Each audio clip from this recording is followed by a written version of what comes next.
sport e disabilità come binomio inscindibile è il tema trattato nel convegno allestito nel Palazzo della Regione Friuli Venezia Giulia in piazza Unità a Trieste sabato scorso. Dopo i saluti di Vincenzo Zoccano della Consulta Disabili del Friuli Venezia Giulia e di Massimiliano D'Ambrosi, presidente del comitato regionale della Federcanottaggio, presente assieme a Edi Kraus, assessore allo sport del Comune di Trieste, Igor Dolenz, assessore dello sport della provincia di Trieste, e Marta Zanetti, atleta paralimpica, oltre che Francesco Cipolla, vicepresidente del CONI regionale, ha preso la parola Marinella Ambrosio, docente e presidente del Comitato Italiano Paralimpico, il Comitato del Friuli Venezia Giulia, che ha fatto una breve excursus sullo sport paralimpico nato in Gran Bretagna come attività di recupero per i reduci di guerra. La Ambrosio, portando la sua esperienza di insegnante, ha auspicato per il futuro di puntare sul modo di formare che deve cambiare, istruendo allenatori di atleti normodotati, specializzandoli verso lo sport per i diversamente abili. Poi, Fabio Lofaro, direttore generale dell'INAIL del Friuli Venezia Giulia, ha presentato il progetto Superabile,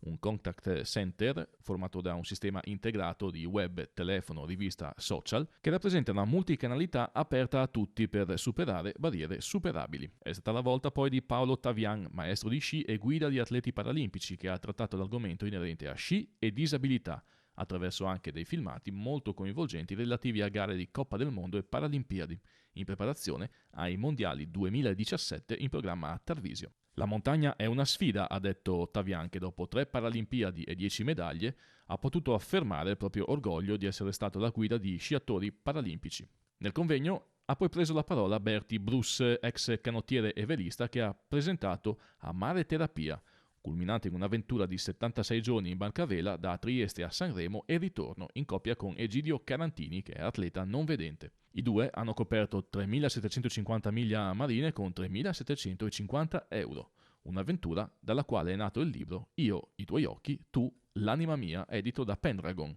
Ha poi preso la parola l'assessore regionale allo sport Gianni Torrenti, che ha fatto notare come gli interventi per superare le barriere non sono dei costi ma investimenti ed hanno lo scopo di superare in modo da dare a tutti le stesse opportunità. In questo ambito lo sport ha una funzione importante e migliora una società, la stessa a cui si può affidare con fiducia i propri ragazzi. Lo psicologo e psicoterapeuta Nicola Zulian ha poi trattato dello sport e la disabilità intellettiva, riconoscendo come possibilità per entrare in relazione con l'obiettivo di crescita.